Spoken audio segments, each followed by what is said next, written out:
പവിത്രത്തിലെ ഇന്നത്തെ വിശേഷങ്ങളിലേക്ക് ഏവർക്കും സ്വാഗതം. അങ്ങനെ നമ്മുടെ വിഷയമാണെങ്കിൽ ബാങ്കിലേക്ക് പൈസ അടയ്ക്കാൻ കൊണ്ടുപോയിരിക്കുകയാണ്. അപ്പോൾ അവിടെ ചെന്നപ്പോൾ ഒരാൾ കുഴഞ്ഞ് വീഴുന്നുണ്ട്. വിഷം കയറി പിടിച്ച്. അപ്പം ദേഹത്ത് വന്ന് വിഷം അയാളെ കയറി പിടിച്ച സമയത്ത് ബാഗ് അവിടെ താഴെ വെച്ചായിരുന്നു. അയാളെ ശ്രദ്ധിക്കുന്ന സമയത്താണെങ്കിൽ വിഷയമാണെങ്കിൽ ബാഗിൻ്റെ കാര്യം അങ്ങ് മറന്നു പോവുകയും ചെയ്യും. അങ്ങനെ അയാളെ ഒരു ഓട്ടോ കയറ്റി ഹോസ്പിറ്റലിലേക്ക് വിടുകയും ചെയ്തു. തിരിഞ്ഞ് വന്ന് ബാഗ് നോക്കിയപ്പോഴത്തേക്ക് വിഷയത്തിൻ്റെ ബാഗ് കാണുന്നില്ല. വിഷം അവിടെ എല്ലാം കാണാൻ തിരക്കി. എന്നിട്ട് ബാഗ് കിട്ടിയില്ല. അപ്പോഴത്തേക്ക് നാടകം അവതരിപ്പിച്ചവർ ആ ബാഗും കൊണ്ട് മുങ്ങിക്കളഞ്ഞിരുന്നു. ഈ സമയത്ത് വീട്ടിലാണെങ്കിൽ വിനായകൻ ആരോടൊക്കെയോ ഫോണിൽ സംസാരിക്കുന്നുണ്ട്. നന്ദിനിയാണെങ്കിൽ അങ്ങോട്ടും ഇങ്ങോട്ടൊക്കെ കറങ്ങി അടിച്ച് നടക്കുന്നുണ്ട്. അപ്പം ഫോൺ വെച്ച് അപ്പം നന്ദിനി ചോദിക്കുന്നു, എങ്ങനെ കാര്യങ്ങളെല്ലാം നമ്മൾ വിചാരിച്ച പോലെ നടന്നോ? അപ്പം വിനായകൻ പറയാണ്, വിചാരിച്ച പോലെ നടന്ന്. ഇനി ഇതിൻ്റെ വരുന്ന പ്രത്യാഘാതങ്ങൾ എന്തൊക്കെയാണെന്ന് മാത്രം അറിഞ്ഞൂടാ. അപ്പം നന്ദിനി പറയാം, എന്തായാലും നമുക്കെന്തുവാ, അനുഭവിക്കുന്നത് നിങ്ങളുടെ ചേട്ടനല്ലേ, നമ്മളല്ലല്ലോ എന്ന് നന്ദിനി പറയുകയാണ്. അപ്പോഴത്തേക്ക് അങ്ങോട്ട് നമ്മുടെ ശ്രീഹരി ശ്രീനിവാസനും നമ്മുടെ ശ്രീനിവാസൻ്റെ ഭാര്യയും കൂടെ അങ്ങോട്ട് വരികയാണ്. അപ്പം ഇവരെ കണ്ട് എല്ലാവരും ഇങ്ങനെ അന്തിച്ച് നിൽക്കുകയാണ്. അപ്പോൾ അങ്ങോട്ടേക്ക് വിക്രം വരുന്നു. വിക്രം വന്നിട്ട്, വാ സാറേ എന്താ ഇവിടെ എന്നൊക്കെ ചോദിച്ചുകൊണ്ട് വിളിക്കുകയാണ്. അപ്പോൾ വീട്ടിലേക്ക് വന്ന ആളെ മാഷും വിളിച്ച് അകത്തോട്ട് കയറ്റുന്നുണ്ട്. പക്ഷേ മാഷിന് അത്ര ഇഷ്ടപ്പെട്ടില്ല. ഇവർ വന്നതൊന്നും മാഷിന് ഇഷ്ടപ്പെട്ടില്ല. അപ്പം ശ്രീനിവാസൻ വന്നിട്ട് പറയുകയാണ്, നമ്മളതൊന്നും വിചാരിച്ചില്ലല്ലോ ഇങ്ങനെയൊക്കെ സംഭവിക്കുമെന്നും, നമ്മളൊന്നും വിചാരിച്ചതല്ലല്ലോ എന്ന രീതിയിൽ സംസാരിക്കുക, ഒന്നും അറിഞ്ഞൂടാത്ത പോലെ സംസാരിക്കുകയാണ്. മാഷിനത് അങ്ങോട്ട് ഇഷ്ടപ്പെട്ടില്ല. മാഷ് പറയാണ്, ഞാൻ എന്നെ പറഞ്ഞിട്ടുള്ള താങ്കൾ വിക്രമായിട്ടുള്ള കൂട്ട് വിടണമെന്നും അവനെ വെറുതെ വിടണമെന്നും പറഞ്ഞിട്ടുണ്ട്. താങ്കളെന്തൊന്നും അറിയാത്ത പോലെ സംസാരിക്കുന്നതെന്ന് മാഷ് ചോദിക്കുകയാണ്. ഇനി ദൈവത്തെ കൂട്ടുപിടിച്ച് ഇതിൽ നിന്നൊക്കെ ഒഴിഞ്ഞു മാറാനാണോ വിചാരിക്കുന്നതെന്നൊക്കെ നമ്മുടെ മാഷ് ശ്രീനിവാസൻ്റെ അടുത്ത് ചോദിക്കുന്നുണ്ട്. പക്ഷേ ഇതൊന്നും വിക്രമിന് ഇഷ്ടപ്പെടുന്നില്ല. കാരണം വീട്ടിലേക്ക് വന്ന ശ്രീനിവാസൻ എന്ന് വെച്ച് കഴിഞ്ഞാൽ വിക്രമിൻ്റെ ദൈവമല്ലേ. അതുകൊണ്ട് വീട്ടിലേക്ക് വന്നതുകൊണ്ട് വന്ന് ശ്രീനിവാസനെ അവമാനിച്ച് വിടുക എന്ന് വെച്ച് കഴിഞ്ഞാൽ വിക്രമിന് ഇത്ര ഇഷ്ടപ്പെടുന്നത്. അച്ഛൻ എന്താ ഈ പറയുന്നതെന്ന് നമ്മൾ ചോദിച്ചിട്ട് മാഷിനോട് പറയുന്നത്. അപ്പോൾ മാഷ് പറയുന്നത്, ഞാൻ ഇദ്ദേഹത്തിനോടാണ് സംസാരിക്കുന്നത്, കണ്ട ഗുണ്ടകളുടെ കൂടെ ഒന്നും അല്ല സംസാരിക്കുന്നതെന്ന് നമ്മുടെ മാഷും പറയുകയാണ്. രാമയും ശ്രീജയൊക്കെ ഇത് കണ്ടുകൊണ്ട് നിൽക്കുകയാണ്, എന്ത് ചെയ്യണമെന്നറിയാതെ. നന്ദിനിയാണെങ്കിൽ അങ്ങ് ഭയങ്കര സന്തോഷം. എങ്ങനെയെങ്കിലും ഒരു അടി നടക്കുമോ, ഒരു അടി കാണാൻ പറ്റുമല്ലോ എന്നുള്ള രീതിയിലാണ് നന്ദിനി നിൽക്കുന്നത്. അപ്പോൾ അങ്ങോട്ടത്തേക്ക് വേദയും വരുന്നുണ്ട്. വേദയ്ക്ക് ഇയാളെ അത്ര ഇഷ്ടമല്ല, വിക്രമനെ നശിപ്പിക്കുന്ന ഇയാളാണെന്നാണ് വേദയും പറയുന്നത്. അവർ അപ്പുറത്തെ വിക്രം താമസിക്കുന്ന ഇതിലേക്ക് പോവുകയാണ്. പിന്നെ കാണിക്കുന്നത് നമ്മുടെ വിശ്വമാണ് ചെക്കെ നഷ്ടപ്പെട്ട് ഓടി ഓഫീസിലേക്ക് വരികയാണ്. സാറേ എന്നും പറഞ്ഞുകൊണ്ട് ഓഫീസിലേക്ക് വരികയാണ്. സാറേ എനിക്കൊരു അബദ്ധം പറ്റി. അപ്പം മാനേജർ ചോദിക്കുന്നത്, എന്ത് അബദ്ധം, പൈസ കൊണ്ട് അടച്ചില്ലേ? അപ്പം പറഞ്ഞു, ഇല്ല, ഞാനിങ്ങനെ അവിടെ ബാങ്കിൻ്റെ ഫ്രണ്ടിൽ ചെന്നപ്പം ഒരാൾക്ക് സുഖമില്ലാതാവുകയും അപ്പം അയാളെ ഞാൻ ഹോസ്പിറ്റലിലാക്കുന്നതിൻ്റെ ധൃതിയിൽ ബാഗ് അവിടെ വെച്ച് അയാൾ വണ്ടിയിലേക്ക് കയറ്റി വിടുന്ന സമയം ആയപ്പോഴത്തേക്ക് ആരോ എൻ്റെ ബാഗ് എടുത്തുകൊണ്ട് പോയെന്നൊക്കെ മാനേജർ അടുത്ത് പറയുന്നത്. പക്ഷെ മാനേജറാണെങ്കിൽ ഈ കള്ളത്തരത്തിനെല്ലാം കൂട്ടുണ്ട്. എന്നിട്ട് പോലും അയാൾ ഓടി വന്ന് വിശ്വത്തിൻ്റെ കോളറിൽ പിടിച്ചിട്ട് വിശ്വത്തിനോട് ചോദിക്കുകയാണ്, ഞങ്ങളെ ചതിച്ചില്ലേ, ഒരു ലോൺ ചോദിച്ച് അത് തരാൻ പറ്റത്തില്ല, നോക്കട്ടെ എന്നൊക്കെ പറഞ്ഞതുകൊണ്ട് ഈ പൈസ താൻ അടിച്ചു മാറ്റിയെന്നും പറഞ്ഞിട്ട് വിശ്വത്തിൻ്റെ കോളറിൽ പിടിച്ച് നേരെ ചൂടാവുകയാണ് ചെയ്യുന്നത്. അവിടുത്തെ സ്റ്റാഫുകളെല്ലാം ഇത് കേൾക്കുന്നുണ്ട്. എല്ലാവരും മുന്നിൽ വിശ്വത്തിനെ ആ മാനേജർ ഒരു കളറാക്കി മാറ്റിയാണ് ചെയ്യുന്നത്. എന്നിട്ട് തനിക്ക് പണമില്ലേ ഇങ്ങനെ പൈസ അടിച്ചു മാറ്റാൻ എന്നൊക്കെ ചോദിച്ച് വളരെ മോശമായ രീതിയിലാണ് നമ്മുടെ മാനേജർ സംസാരിക്കുന്നത്. പക്ഷേ അയാളാണ് ഇതിൻ്റെയൊക്കെ വലിയ കള്ളൻ. പോലീസിനെ ഉടനെ അറിയിക്കണം, അറിയിക്കുന്നതിന് മുമ്പ് നമ്മുടെ സാറിനെ ശ്രീകാന്തിനെ അറിയിക്കണം എന്നാണ് അവർ പറയുന്നത്.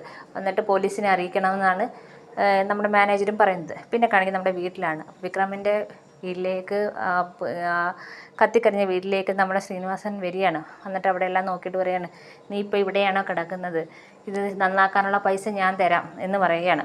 അപ്പം വിക്രം പറയാണ്, വേണ്ട സാറേ, ഞാൻ അത് ഒപ്പിച്ചോളാം, അല്ലെങ്കിൽ തന്നെ വിശ്വട്ടൻ പറഞ്ഞായിരുന്നു, വിശ്വട്ടൻ ഒരു ലോണിന് അപേക്ഷിച്ചിട്ടുണ്ട്, പൈസ കിട്ടാന്ന്. ഇതൊന്നും അറിയാതെയാണ്, വിശ്വന് പറ്റിയ പണിയൊന്നും അറിയാതെയാണ് വിക്രം പറയുന്നത് ലോൺ കിട്ടുമെന്നും ശരിയാക്കാൻ വിശ്വം പൈസ തരുമെന്നൊക്കെ വിക്രം പറയുകയാണ്. അങ്ങോട്ടേക്ക് വേദ വന്ന്, എന്തുണ്ട് മോളെ വേദയെന്നൊക്കെ ശ്രീനിവാസൻ ചോദിക്കുന്നുണ്ട്. അപ്പോൾ വേദയ്ക്ക് അതങ്ങോട്ട് ഇഷ്ടപ്പെട്ടില്ല. വേദ പറയുകയാണ്, സാറിനും അറിയാം സാർ അഭിനയിക്കുകയാണെന്നും എനിക്കും അറിയാം സാർ അഭിനയിക്കുകയാണെന്നും. ഇതൊക്കെ അറിഞ്ഞു വെച്ചുകൊണ്ട് ഇങ്ങനൊരു ചോദ്യം ആവശ്യമുണ്ടോ?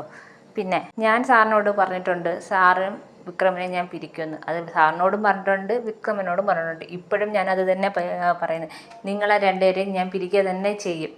കേട്ട വിക്രമിന് ദേഷ്യം വന്ന് നമ്മുടെ വേദയെ അടിക്കാനൊക്കെ അങ്ങോട്ട് ചെല്ലുന്നു. അപ്പം ശ്രീനിധി പറയാണ്, വിക്രം നീയൊന്നും ചെയ്യണ്ട, വേദ പറയട്ടെ എന്ന് പറയുന്നത്. അയാൾ അവിടെ നല്ലവനാവാൻ ശ്രമിക്കുകയാണ് വിക്രമിൻ്റെ മുന്നിൽ. എന്നിട്ട് പറയാണ്, പറഞ്ഞോ വേദയെടുത്ത് പറയാൻ പറയാണ്, ഇവിടുത്തെ അച്ഛനും അമ്മയും നല്ലോണം ആഗ്രഹമുണ്ട് നിങ്ങളിൽ നിന്നും വിക്രമിനെ രക്ഷപ്പെടുത്തണമെന്ന്. അതുപോലെ തന്നെ എനിക്കും ഇപ്പോഴും ആഗ്രഹമുണ്ട് വിക്രം നിങ്ങളിൽ നിന്നും മോചിതനാവണമെന്ന്. എനിക്കും ആഗ്രഹമുണ്ടത്. ജീവൻ രക്ഷിച്ചതിൻ്റെ പേരിലാണോ താങ്കൾ ഇങ്ങനെ വിക്രമിനെ കൂടെ നടത്തുന്നതെന്ന് ചോദിക്കുകയാണ്. യഥാർത്ഥത്തിൽ താങ്കൾ ജീവൻ രക്ഷിച്ചതല്ല, താൻ വിക്രമിനെ കൂടുതൽ വിക്രമിനെ അപകടത്തിലേക്ക് കൊണ്ടുപോവുകയാണ് ചെയ്തതെന്നാണ് വേദ പറയുകയാണ്. എന്ന് വിക്രമിനും ശ്രീനിവാസനും ഇഷ്ടപ്പെടുന്നില്ല. ഇത്രയും പറഞ്ഞ വേദ പോവുകയാണ്. അപ്പം ശ്രീനിവാസൻ പറയാണ്, നീ വിഷമിക്കേണ്ടടാ, ഞങ്ങൾ ഇതൊക്കെ പ്രതീക്ഷിച്ച് തന്നെയാണ് വന്നത്. ഇതിൽ കൂടുതൽ എന്ത് പ്രതീക്ഷിക്കാനാണ്, ഇതൊക്കെ പ്രതീക്ഷിച്ച് തന്നെയാണ് ഞങ്ങൾ ഇങ്ങോട്ട് വന്നത്. എനിക്കൊരു വിഷമമില്ലെന്നും പറഞ്ഞ് വിക്രമിന് സോപ്പിട്ട് ഇയാളങ്ങ് പോവുകയാണ്. പക്ഷേ ശ്രീനിവാസൻ്റെ ഭാര്യയ്ക്ക് എല്ലാവരും കൂടെ ശ്രീനിവാസൻ്റെ ഭാര്യ ശ്രീനിവാസനെ അവമാനിക്കുന്നുണ്ട്. അവർക്കങ്ങോട്ട് ഇതൊന്നും ഇഷ്ടപ്പെടുന്നില്ല. അങ്ങനെ അവർ പോവുകയാണ്. പോകുന്നത് നോക്കി ഇതെങ്ങനെ നിൽക്കുകയാണ്. അപ്പം വിക്രം അങ്ങോട്ട് പുറത്തേക്ക് അവരെ കൊണ്ടാക്കാൻ പോയിട്ടുണ്ട്. അപ്പോൾ അവരങ്ങോട്ട് പോയതിൻ്റെ പുറകെ വിക്രം ചാടി തുള്ളി വേദ എടുത്തോട്ട് വരികയാണ്. വേദയായിട്ട് വഴക്കുണ്ടാക്കാനും പ്രശ്നം ഉണ്ടാക്കാനും ഒക്കെ വരികയാണ്. അപ്പോൾ വിക്രം എന്തെങ്കിലും പറയുന്നതിന് മുമ്പേ വേദ പറഞ്ഞ ഒന്നും പറയേണ്ടെന്ന രീതി കൈ കാണിക്കുകയാണ്. എന്നിട്ട് പറയാണ്, ഇനി എന്ത് പ്രശ്നം ഉണ്ടായാലും ഞാൻ നിങ്ങളുടെ കാര്യത്തെ ഇടപെടും, ഞാൻ തീരുമാനിച്ചിട്ടുള്ള കാര്യമാണെന്ന് വേദ പറയണം. ഈ സമയത്ത് ഓഫീസിൽ വിശ്വനാണെങ്കിൽ അകപ്പാടെ ചമ്മി നാറി കള്ളനെന്നുള്ള എല്ലാവരും മുദ്ര കുത്തി വിഷമിച്ചിങ്ങനെ നിൽക്കുകയാണ്. മാനേജറാണെങ്കിൽ നമ്മൾ ശ്രീകാന്തിനെ വിളിച്ച് പറഞ്ഞ്, അപ്പോൾ ശ്രീകാന്ത് ഉടനെ വരാമെന്നൊക്കെ പറഞ്ഞ് അപ്പോൾ അങ്ങോട്ട് വരികയാണ്. ഒന്നും അറിയാത്ത മട്ടിൽ ശ്രീകാന്ത് അങ്ങോട്ട് വന്ന് എന്താ ഇവിടെ പ്രശ്നം എന്ന് ചോദിച്ചുകൊണ്ടാണ് വരുന്നത്. പക്ഷെ ഇതിൻ്റെ എല്ലാം സൂത്രധാരൻ ശ്രീകാന്താണ്. പക്ഷേ ഒന്നും അറിയാത്ത മട്ടിലാണ് ശ്രീകാന്ത് അങ്ങോട്ട് വരുന്നത്. അപ്പോൾ മാനേജർ കാര്യങ്ങളൊക്കെ പറയുകയാണ്. അപ്പം ശ്രീകാന്ത് പറഞ്ഞു, ഇയാൾ അങ്ങനെ ചെയ്യത്തില്ല. ആന്ന് സാറേ, ഇയാളിങ്ങനെ കൊണ്ടുപോയ കാര്യവും ഇതിനു മുമ്പ് ലോൺ ചോദിച്ചെന്നൊക്കെയാണ് മാനേജർ പറയുകയാണ്. ശ്രീകാന്ത് വന്ന വിശ്വൻ്റെ അടുത്ത് ചോദിക്കണം, ആണോ താങ്കൾ അങ്ങനെ ചെയ്തത്? അപ്പോൾ ശ്രീകാന്ത് അപ്പോൾ വിശ്വം പറയുകയാണ്, ഞാൻ അങ്ങനെ ചെയ്തിട്ടില്ല, എനിക്ക് അർഹതപ്പെടാത്ത ഒരു പൈസ പോലും ഞാൻ എടുത്തിട്ടില്ല എന്ന് വിശ്വം പറയുകയാണ്. അപ്പോൾ വിശ്വം പറയുകയാണ്, അവിടെ ബാങ്കിൻ്റെ മുന്നിൽ ചെന്നപ്പോൾ ഒരാൾ തലയിറങ്ങി വീഴാനായിട്ട് ഒരുങ്ങിയെന്നും അയാളെ പിടിച്ച് നിൽക്കുന്ന സമയത്ത് ആരോ ബാഗ് മോഷ്ടിച്ചുകൊണ്ട് പോയ കാര്യങ്ങളെല്ലാം നമ്മുടെ വിശ്വം ശ്രീകാന്തിനോട് പറയുകയാണ്.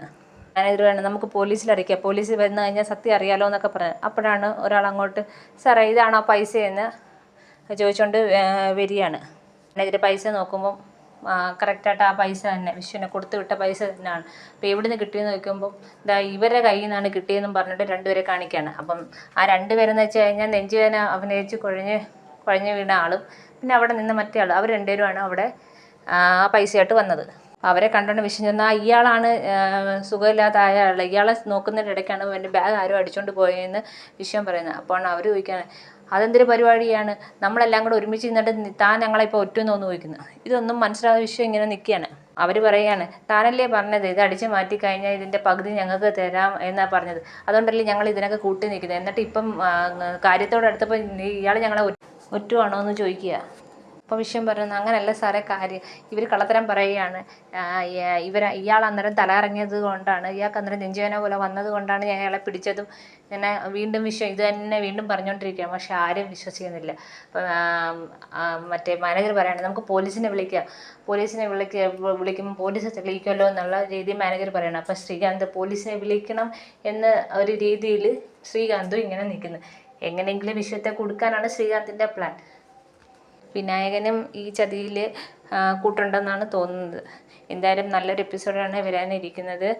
എല്ലാവരും എപ്പിസോഡ് ഇഷ്ടപ്പെട്ടെങ്കിൽ സബ്സ്ക്രൈബ് ചെയ്യണേ.